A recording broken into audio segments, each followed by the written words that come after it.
This is day 5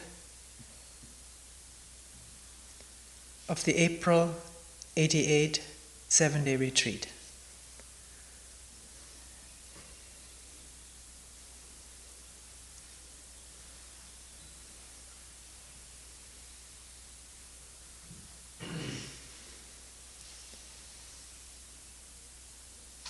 There have been quite a few responses to the talk yesterday.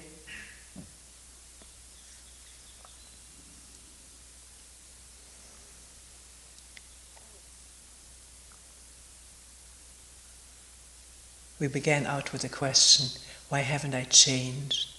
What's in my way?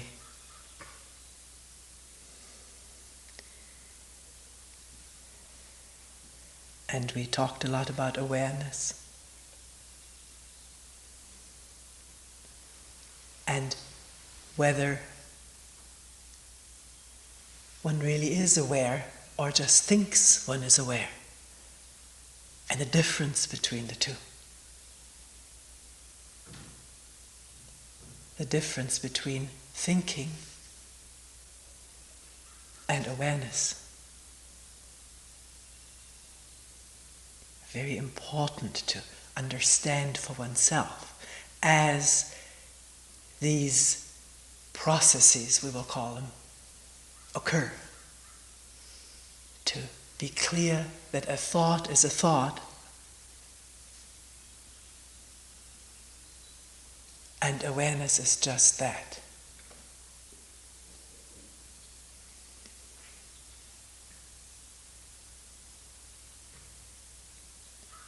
That ka, the listening, the sound, the awareness is not a thought, is it? Just listening, ka.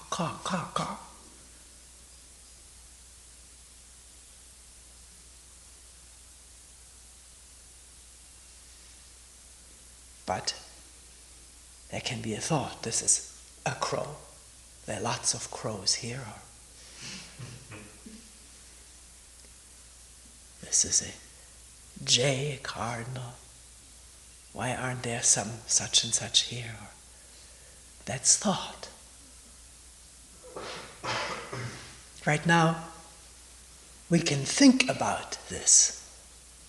But can one see for oneself that crow is a thought?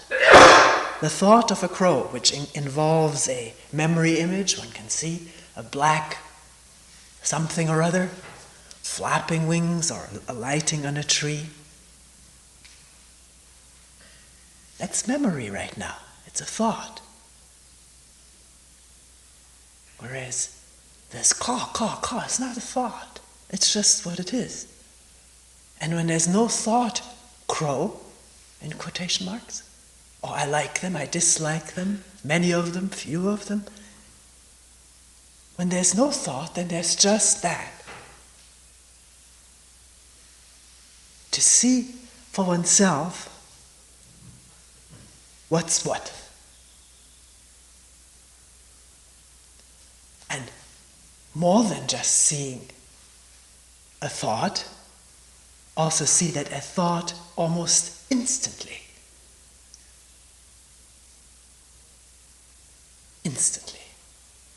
is associated with more than this thought. One's attitude toward whether one likes it or not, thinks it's good or bad. Remembered associations, the beautiful flock of crows against the evening sun, one may remember, and emotions coming up that were felt then of a beautiful sunset, flocks of black crows again.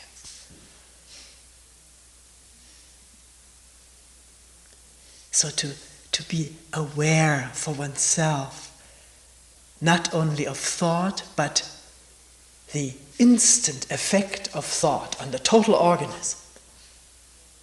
Pleasurable effect, everything tingling with pleasure, or scary effect, tensions arising, anxiety, stomach being upset, or like a punch in the solar plexus, or tension there.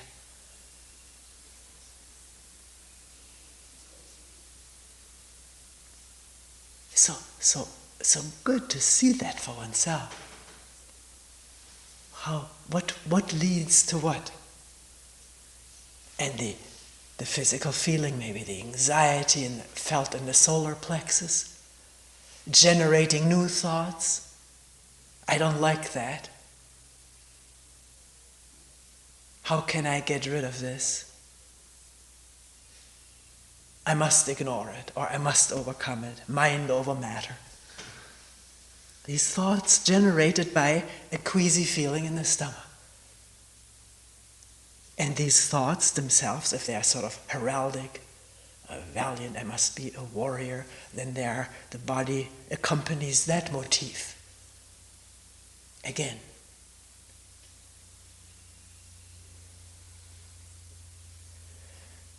How is one to be aware of this? There's no how, it's just being aware of it.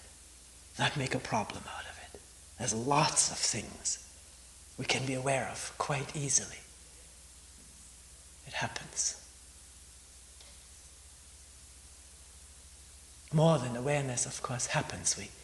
We don't want to look. And this is how I come to a topic that we were going to discuss today, which has been brought up by several people. Watching what's going on in the mind and the body to some extent, and then coming to the realization, I don't want this awareness.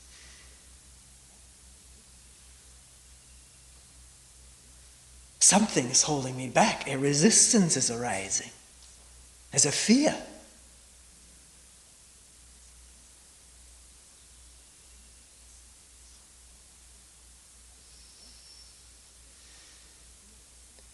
And often this, I don't want this awareness, and the fear of it, we'll go into the fear more in a little while,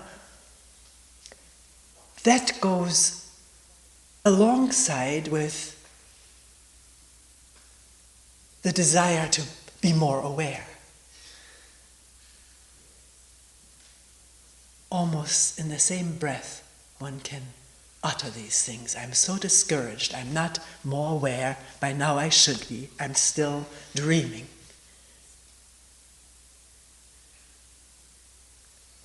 And the realization, often unconnected, the two. I don't want that. Fear, resistance. Going on the escape route. More fantasy. Thinking of something. Distracting oneself, as it were. And of course, out of these two movements, one movement thinking I want to be more attentive, I want this clear mind, and the other movement away from it, fearing it. If this is not just clearly seen as existing side by side in the mind and being aware of that, if there's no awareness of that, then there's conflict, internal conflict, which may manifest itself again as stress in the solar plexus, on the chest, in the stomach, intestines, wherever, headache.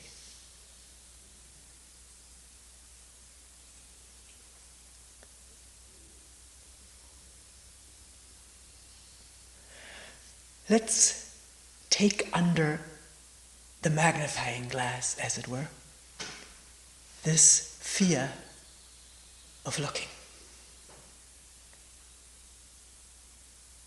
We've done this in some of the meetings, gone sort of step by step, and the fear manifesting itself right then and there to be looked at. Why is one afraid to simply look and see what's there? And what comes up usually is the fear of disappearing, of not being there anymore. of there maybe not being a me.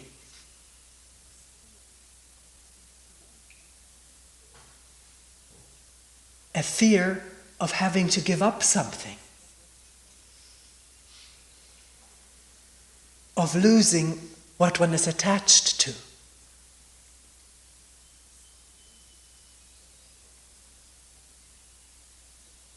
Having to go without sort of a barren state anticipated. And all of that, if we look at it right now, please don't just listen to this as a lecture. We're looking at something together that's occurring in this mind and body.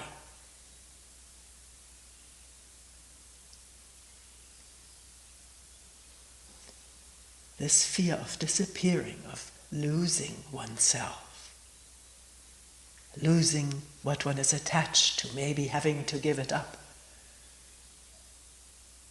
If there should be a proceeding with this awareness, what are these fears based on?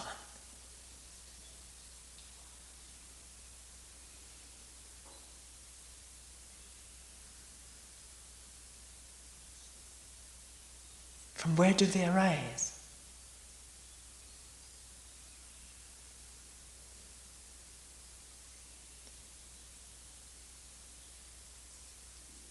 Don't they in every case arise from thought, which arises from memory?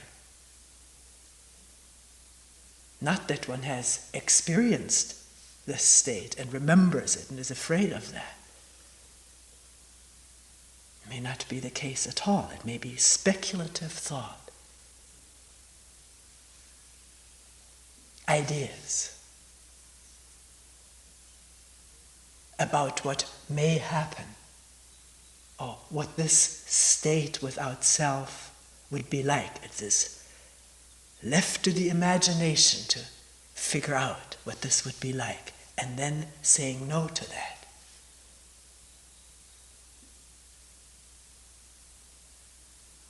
The brain can do that ad infinitum. Imagine things and saying yes to it, and wanting it, and indulging in the dream, the fantasy, or imagining frightful things and saying no to that.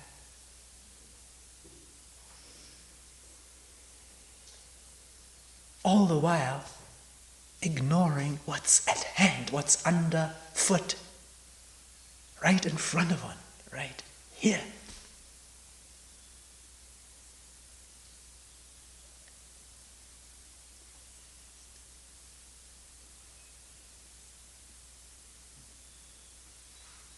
Not giving it a chance, as it were.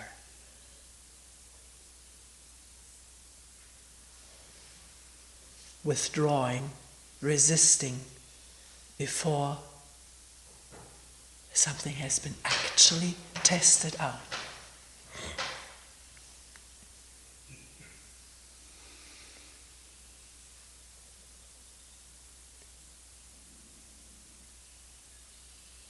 I think at this point it may be helpful to look at what this self may be, that we're so deeply, matter-of-factly, thoroughly attached to.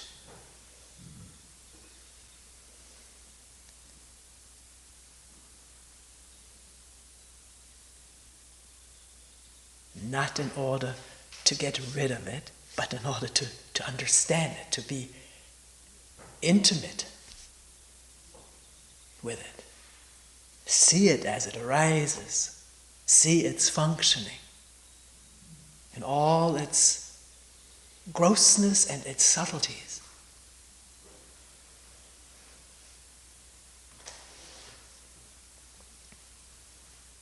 And not have an imaginary boogeyman made out of it. It happens this way, because the word, this is my ego, this is my big fat ego, I have too much ego, I wish I had less ego. This is all sort of groovy talk. Groovy meaning we're running in grooves. There's another word, meaning to that word that I don't quite understand.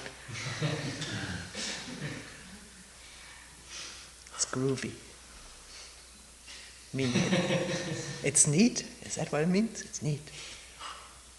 I don't mean that. I mean it runs in set grooves, set reactions. Ego is bad. But one can say this all day and all night and not understand a thing about it, and nothing changes. It can be even an attachment to that, voicing disapproval about one's ego. And one feels one has done one's duty. It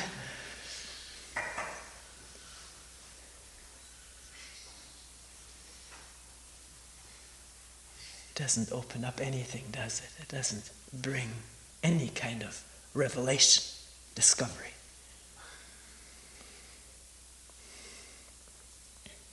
So as we're sitting here, this is how it usually starts if we talk about it. Well, it's no question, isn't it, that there's a different person here from there? Of course, this is all factual. Let's just look at the facts. There's a body here, and here, for everyone. That body has its, I think, in some way, absolute uniqueness. I've read and heard that there's no two organisms, bodies that are completely alike. The odds that they would be are not found to be realized on this planet, at least. Just as no two birds are alike, even though they look so much alike to us. A blue jay is a blue jay, unless one begins watching them. Then one sees differences there too. So, even twins, not completely alike. In addition to this organism, there's the age, the history, the personal remembered history, which includes all of the conditioning that one has gone through, cultural, social, familiar, and the unique situation maybe in one's family of being the firstborn or the last or the middle-born. All of that conditioning, experience is connected with it. All of one's capabilities, inherited and acquired, talents, gifts, as we call it.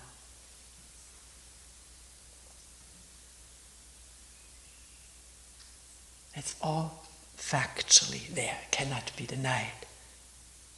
Need not be denied, it's there. One's name,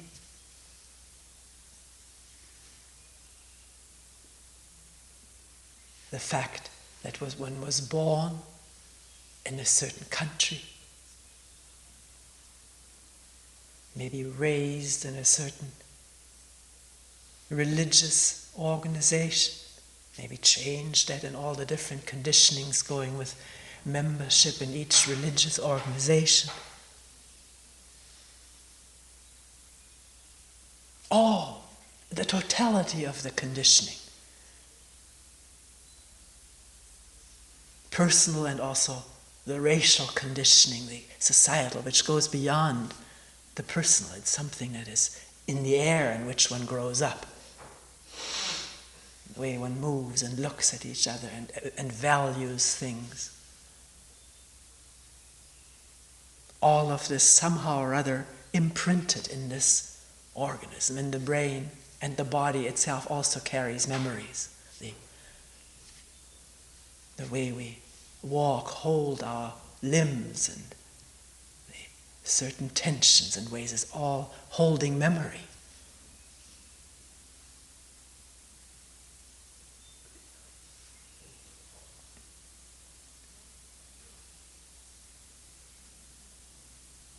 And of all of that, we say, this is me.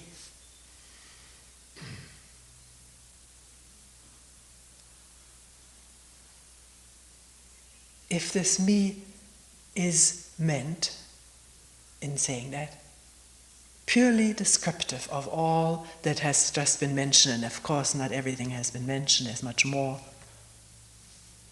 If the I or me, or saying Toni, refers objectively, factually to all that has just been mentioned, there's no problem with that.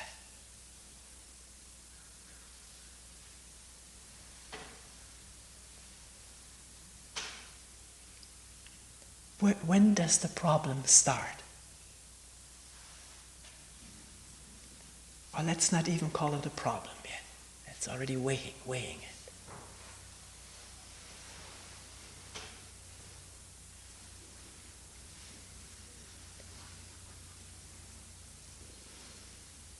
In saying, this is me, that in itself is thinking, isn't it? Can we see that from the outset? Right now.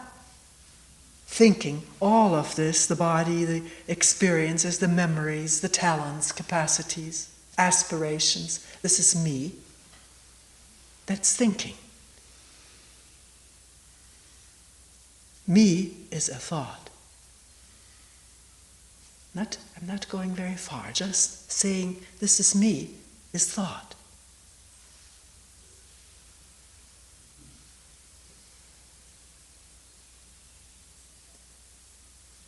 We don't just think this is me, we think about me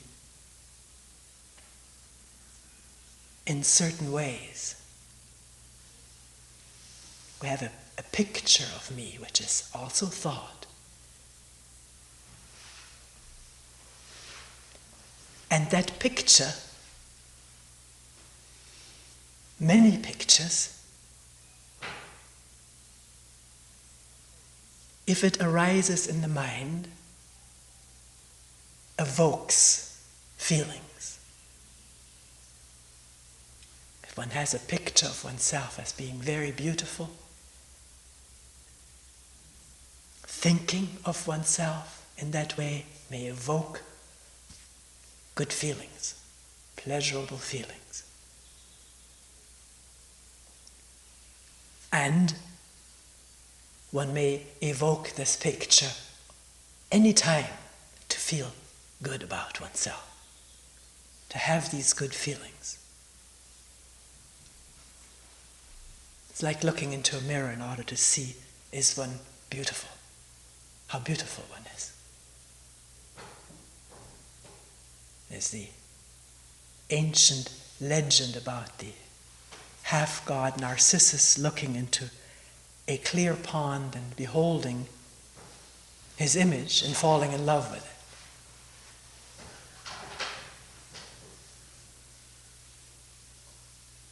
it. Not being able to move away from that beloved image, stuck. And in the attempt to embrace the image and kiss it, I fell into the water and drowned. So is there a similar relationship to this image of oneself? Either one of loving one's image, being fond of it, and liking to think about it, and evoking with that pleasurable feelings, or there's a range on a scale all the way from very fond of oneself to very much rejecting of oneself, hating oneself. And then every time the image of oneself as this hateful being comes up, there are other kind of feelings in the organism. Feelings of disgust, frustration, anger at oneself for being the way one is.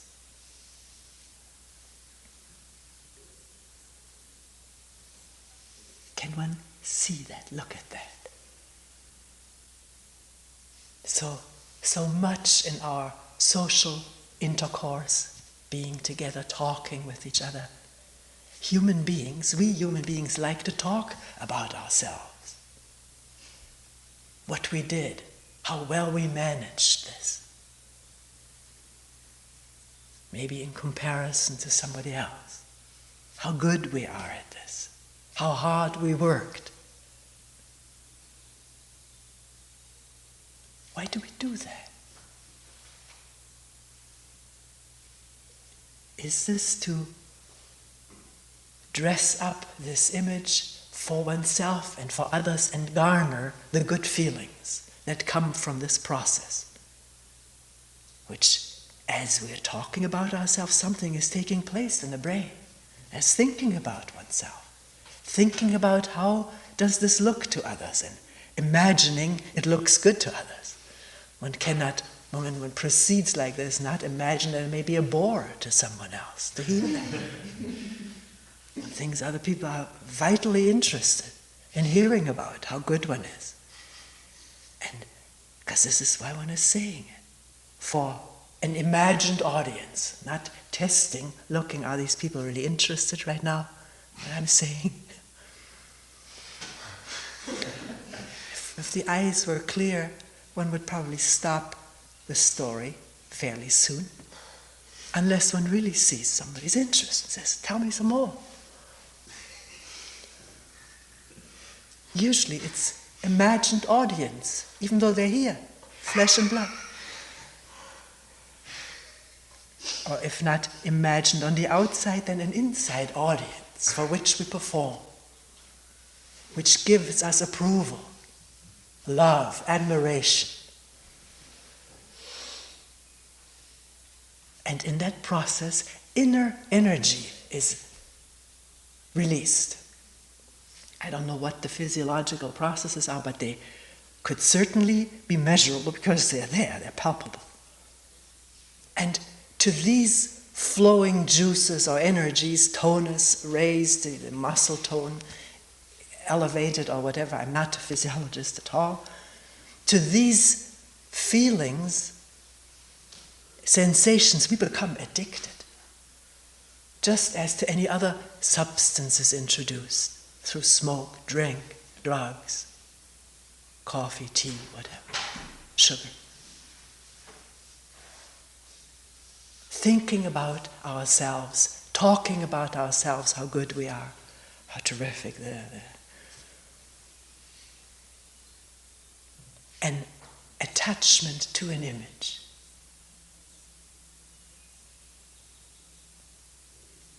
This all does not deny that there are capacities. Somebody being able to manage things very well, to write something good, to be very good in athletics, or you name it. These are facts. But the attachment to the image of that is also a fact. But the attachment is a fact, but it takes place in fantasy. And it becomes an addiction.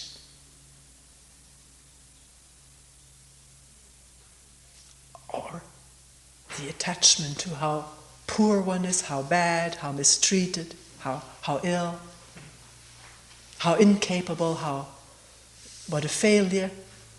One also keeps bringing those images up in the mind. Talks about it maybe. About one's sicknesses, latest sickness, earlier sickness. Can be a real attachment to that.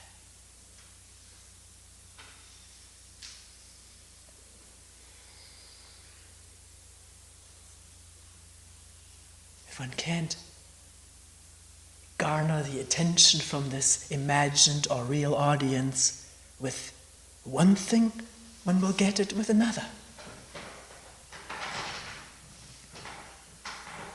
Can one look at that and observe it in oneself, not with judgment, not saying, my God, it shouldn't be this way, how can I get rid of this? Because then we won't see it.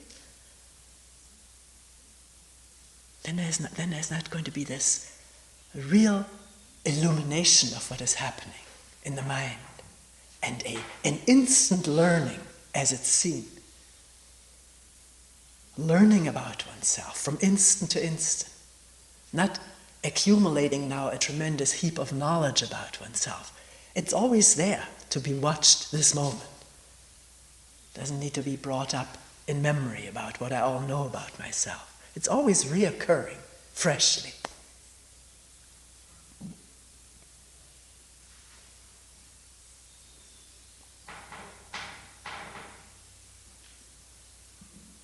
Why is attachment to the image of oneself, why does that become problematical?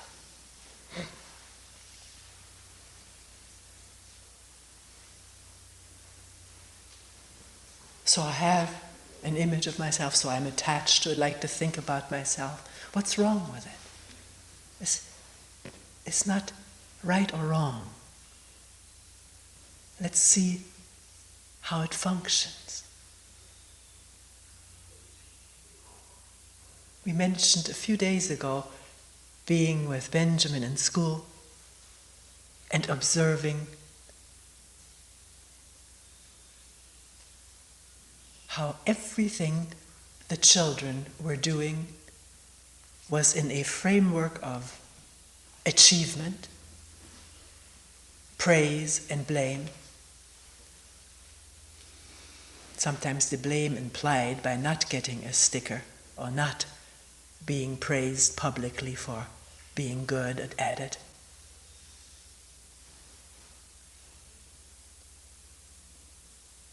And how one can observe in oneself or in children that is where it starts, where it takes its start, how an activity that started out to be fulfilling, interesting, stimulating in itself, becomes a means to an end, a means for getting praise. Or one begins to hate it because one is not rewarded for it, which may not have been there at the start. One may not have minded it. A little child may not mind that it reads slow, doesn't know this word or that word, has to ask that, and if it asks what is this word, it's freely given to it. Not you should know this by now, so-and-so knows it. Whether it's a quick reader or a plodding reader, it may be just as enjoyable to read to a child. But by being graded for it and developing the image about oneself over it, something new is set in motion, namely taking care of this image, loving it, hating it, maintaining it, aggrandizing it, or despairing over it more and more. And what has happened to the reading? It's in the service of that. It's just not anymore for its own sake. It becomes a means to an end.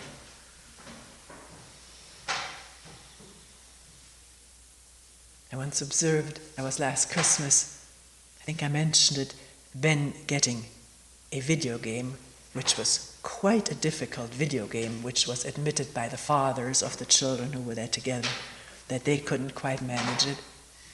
But first, Ben was doing it by himself in the downstairs in the room. Sometimes he would call me down. He likes to have somebody sit there with him while he's doing that. It's sort of nice to have company. Maybe his little audience too. But it was very harmless. So he was very involved, engrossed in this thing, and so forth. Didn't say, "Aren't I terrific, Grandma?" So he didn't say that. He just wanted somebody to be there with him. Sometime later in the evening, we went over to cousins, and there were quite a number of little kids there, and the parents, and Ben had brought his video game along and insisted that as soon as possible that be put into the machine so he could play.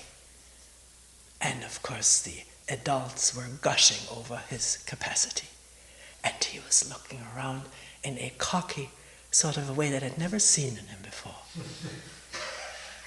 Aren't I good, sort of. And he was missing many more of the jumps and evasions that he did at home. Wasn't able to, obviously, to be with it. He was now with his image. And he was not very tolerant of other children playing bad, which is not usually his way, but he wanted that attention. It was a fix, an internal boost to be admired by all of these people for, and people kept talking about it. It was really coming. This is how it starts, and we're still at it. Forgotten to do something in the quiet enjoyment of it. If there is no audience there to approve of it, or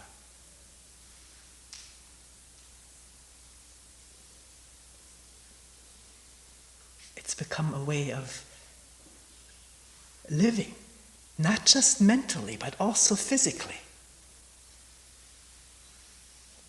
If the approval isn't there, then one feels like, we called it the other day, withdrawal.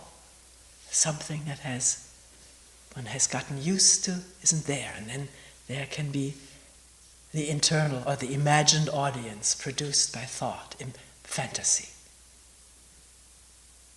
To do things in one's imagination, where we will applaud.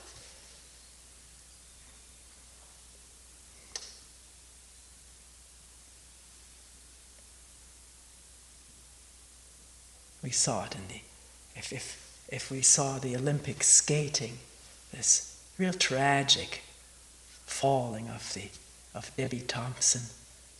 Her mother, heartbroken, she said, "I've never seen her skate that badly."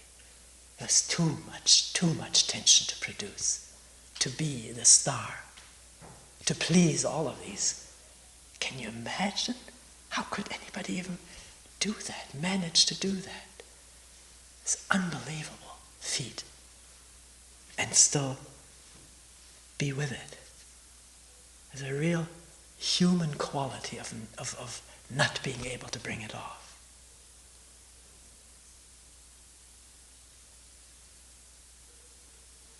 Too much pressure. And then, of course, the queen who did it, what did that do? Internally, mentally.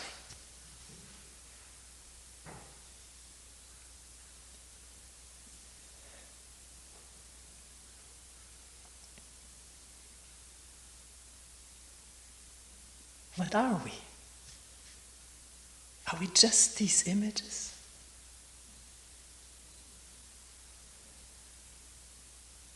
They seem so real.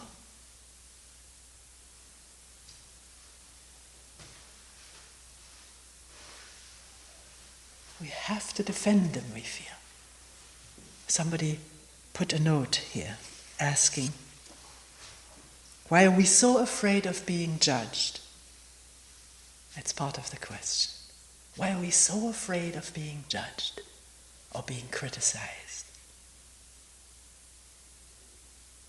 The person also asked, why do we judge? But we'll leave that go for the time being. Why are we so afraid of being judged?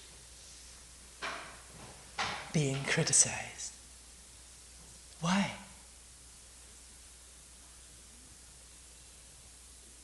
If there wasn't an image to uphold, and we don't realize it's an image, we have this confusion and think, this is me, this is my life, because it is so connected with our internal feeling of well-being or down-being.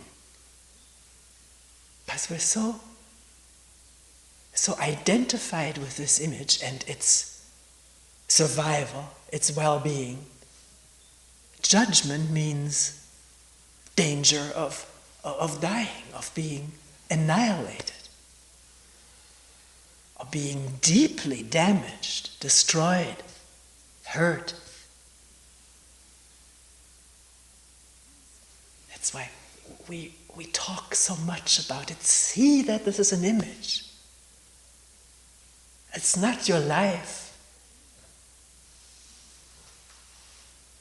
And if it's seen that as an image, then suddenly it's possible to take another breath and listen to a criticism. It's not the end of our life. It's possible to listen to judgment, to being judged.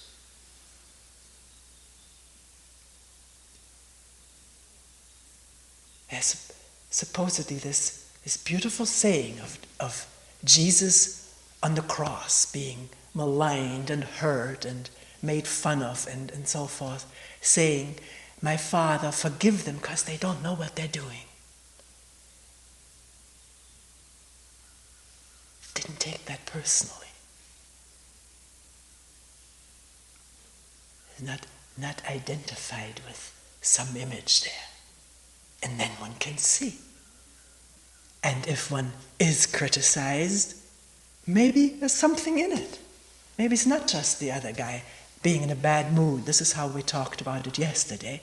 Somebody being angry, frustrated. Maybe somebody has something to be looked at. Even though initially there's the solar plexus or whatever one's weak spot is, responding or tensing up, aching. All right, this happens so quickly, but one can take a second breath and listen to the thing. Because what is threatened, what seems to be under attack or threatened, is what we did yesterday, or it's nothing vital. It's the image that we think is vital, but it isn't.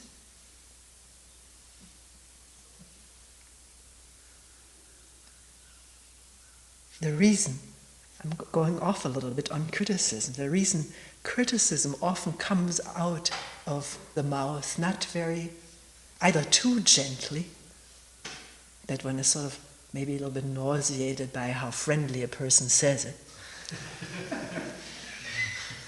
or it comes out too bluntly, too aggressively. But the reason for this is that we're afraid to say something to somebody. We don't know how to say it. We feel it should be said because maybe something could improve or work better for everybody. But we don't know how to say it. We don't want to hurt that person. So it comes out in a not simple, friendly way, too sugary or too acid. One already may imagine the resistance and then try to ram through that resistance. So one says it angrily. One isn't angry at that person. It's just all this resistance to speaking freely with each other. The fear of it.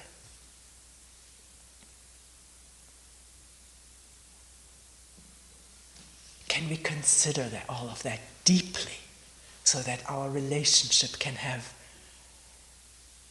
freedom in it to talk with each other? Realizing that if the attention isn't completely there, the first reaction may be hurt, but one can see that and be done with it very quickly. And live through the whole thing with awareness and see that all these imagined fears the thing doesn't take place. This destruction or annihilation of oneself, because it is connected with earlier hurts which have left their imprint on the mind. This is another great handicap under which the human mind operates.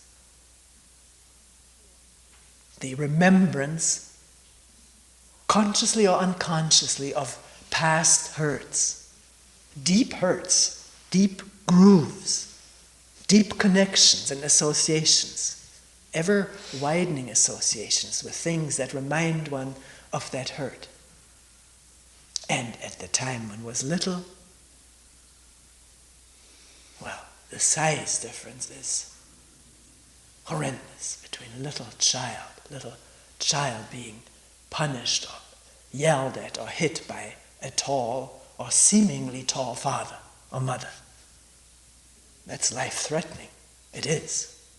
Children are being killed by their parents. So at that time, the fear, the scare of not making it through, of not surviving, it is quite real. And it often was connected with having done something wrong. At least so one is told when a little child yet doesn't know what is wrong. But it may do something that just incites the anger of the parent. Destroying, breaking something that was treasured by the parent, or just the parent being in a distraught or nervous, excited or frustrated mood, and then one more thing from the kid. So that all of us, not just exceptions, all of us were in one way or other hurt and deeply hurt in our childhood. And these hurts reverberate now just maybe as somebody criticizes us. Can those connections also be brought into awareness? They can. When the interest is there, the awareness and the sensitivity. And if there's really interest in finding out why do we respond and react the way we do, because this is our prison. It's a real prison, much worse than being behind bars. I've never been there, so I shouldn't talk. But to be imprisoned in these reactions, fears of being judged, and the fear of being damaged in the process, irreparably.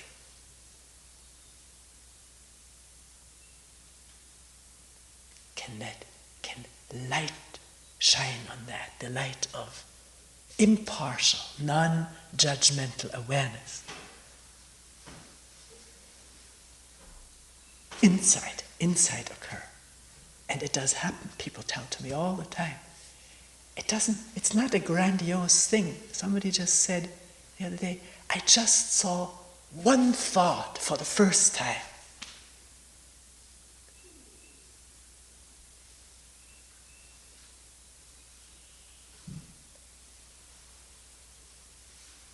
And what that does to the whole being, it's a depth of understanding goes with it.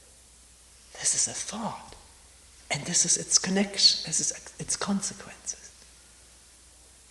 One isn't under this blind, dark, automatic influence of things.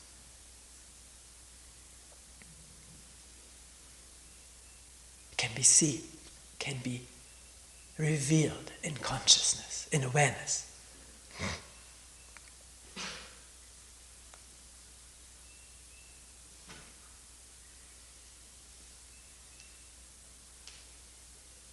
So as one is judged or criticized, even though the habitual aches are making themselves felt, the habitual defenses are making themselves felt, can nonetheless their awareness remain there.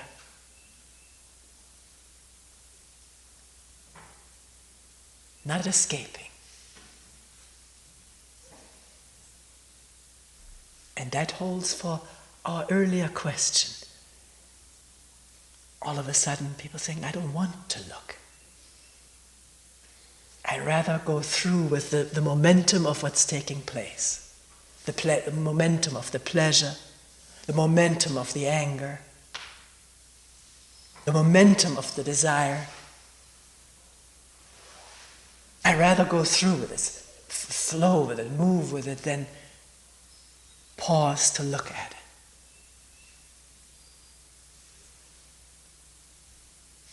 It's all right. We go through with it. Nothing has been seen, and we're caught again in the repetition of it.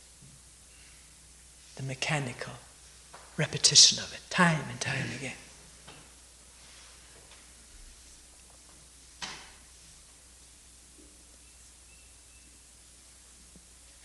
We've mentioned it in previous talks. It's a switch, a shift from just moving with the momentum of imagination. This is what it usually is, the imagination of something desired. To keep on going with that, to going to the looking at desire itself.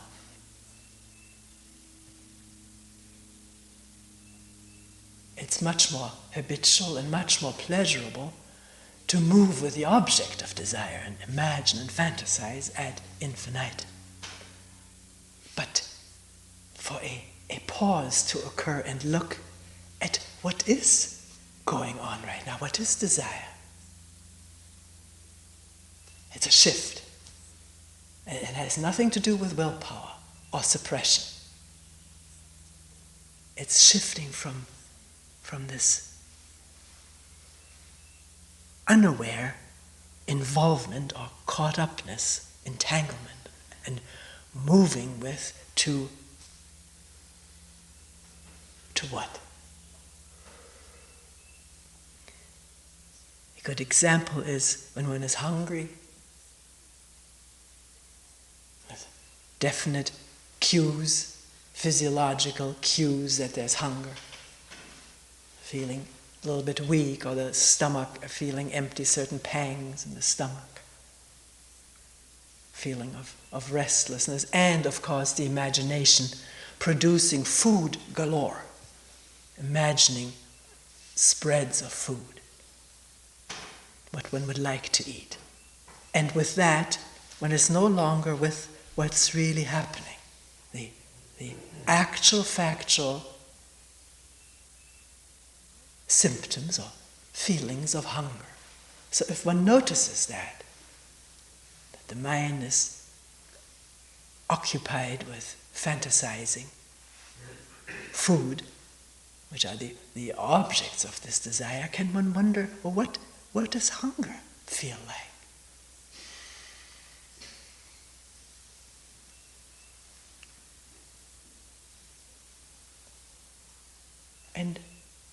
And stay with that. Be aware of it. It's just like what we talked in earlier talk about being aware of the pain without calling it pain. Being aware of all that's going on right now without moving into desiring food. Just the hunger, not calling it that. Because the moment the food is imagined, or whatever else one's object of desire may be, then the whole body is incited, agitated, in desiring to get what one is imagining. All of this is there to be observed directly.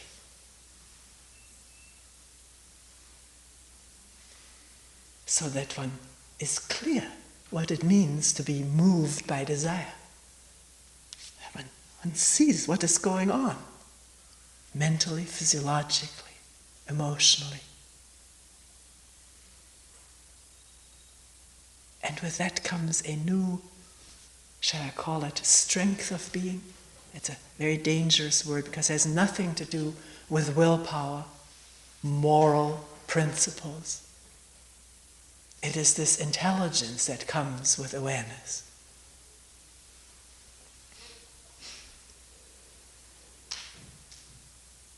That sees what is going on and what is to be done or not to be done. What leads to what.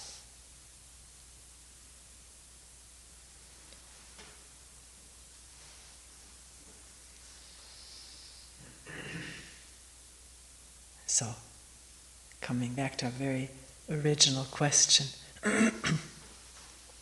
what is the self?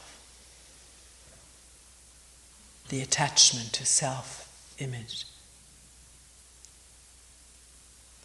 One has to watch it, doesn't one? Can't make statements about it without watching it.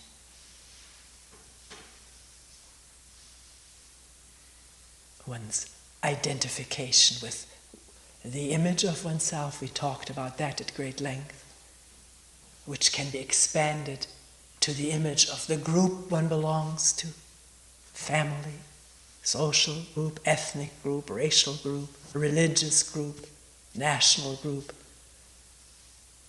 It's not anymore just the small self-image, it's the glorified large image of my country.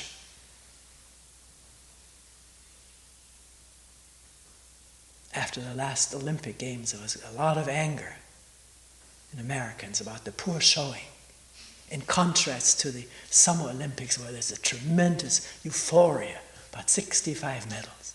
65 times the American national anthem played. Somebody on top of this three-step affair.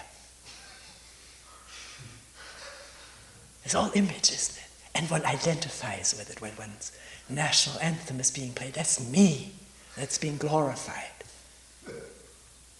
Or when there's nobody standing up, then all these foreign anthems, who cares about them?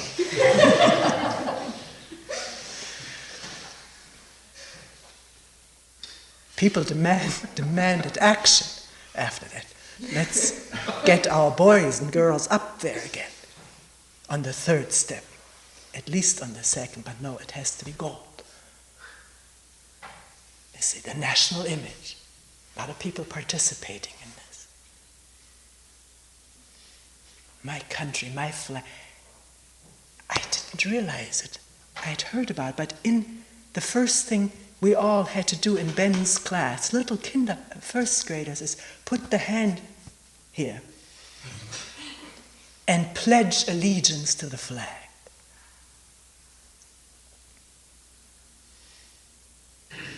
I put my hand, I didn't want to embarrass Ben, but I couldn't say that. That's nonsense. How can you make children say that and say, we're a free country, but the Russians are not? We're so blind what we're doing.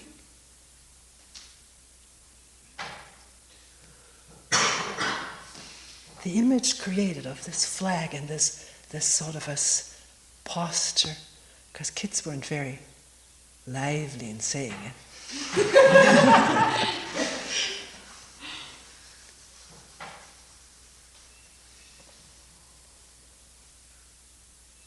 Would the teacher be free to say, this is nonsense, let's not do that in my class? Couldn't say that. She'd be out, wouldn't she? Do people do that in private schools? Pledge allegiance to the flag? That's where the dying for one's country starts.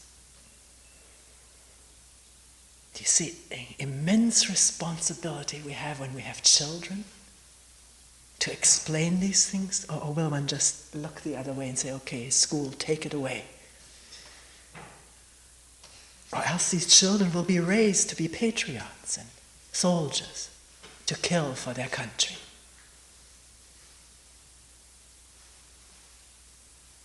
It's image, isn't it? It's clear, it's image.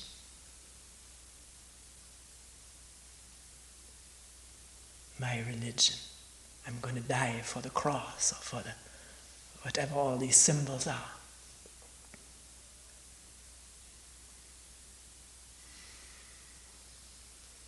Why do we need that? Is it just for the internal fixes? That we're so addicted that for a moment, if we let go of it, there's this feeling of withdrawal and then one wants something again, a new group. Is it that we have, from so early, been so overridden with these things and they have their effects that we don't know anymore that one can live without that? Ecstatically, if you will.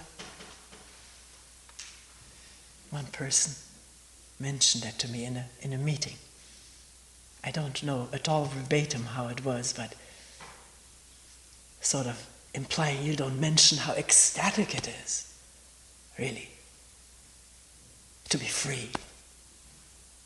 So it sounds always dry the way you talk. The person didn't say it that way, but it was implied. Why don't you talk about this immense energy feeling turned inside out, fresh, on the cellular level, as person said. A change, really a change, when there's freedom from all of this stuff, from the prison.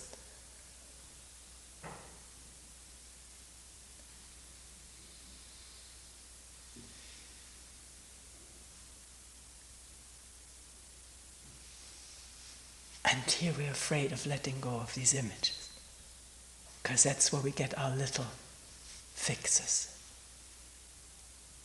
Or the fear that we will be annihilated if the image is attacked or demolished, hurt, banged, or whatever. Not judging that. I hope I don't sound that way. We're looking at it.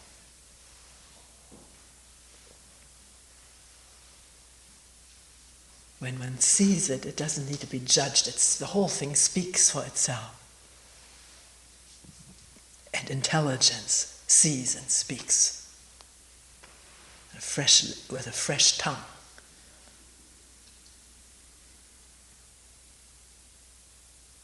Not just intelligence, also love. A love which is not a love aroused by image, self-image or other image. The love of one's own image reflected in the pond.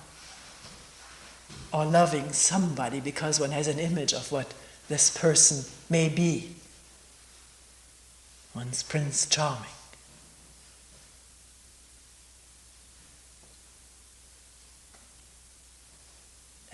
Love is free of all images. Self-image and other image, that's why it's love. It doesn't make conditions and demands. It's free and overflowing.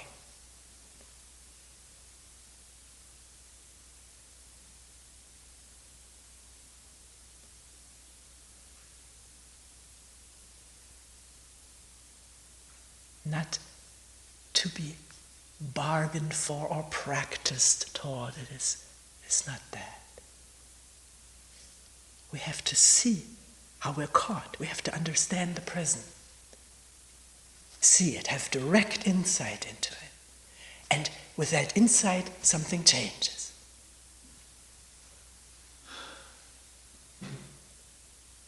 It has that power, that effect. Affects the brain and the whole body.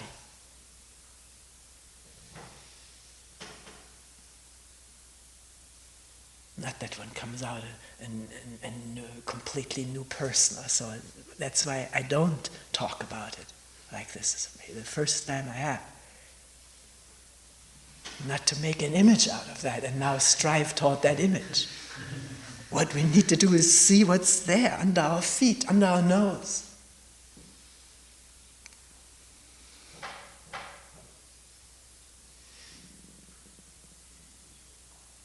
And as we said yesterday, the moment the attention is gone, there is the whole conditioned apparatus of the human consciousness. It's a totally conditioned apparatus. Very, very complex. And there's no attention there. We're a kink in it. We're functioning according to our conditioning. One of it being thinking that because we're the Western world, we're free. We have certain freedoms, but to travel, but we're not free from this prison of images and conditionings that are unseen.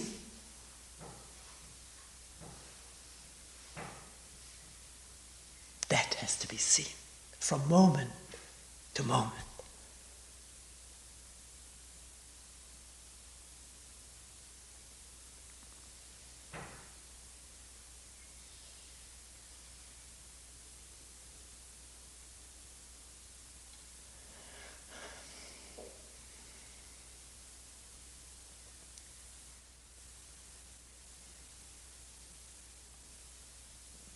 We will end here for today.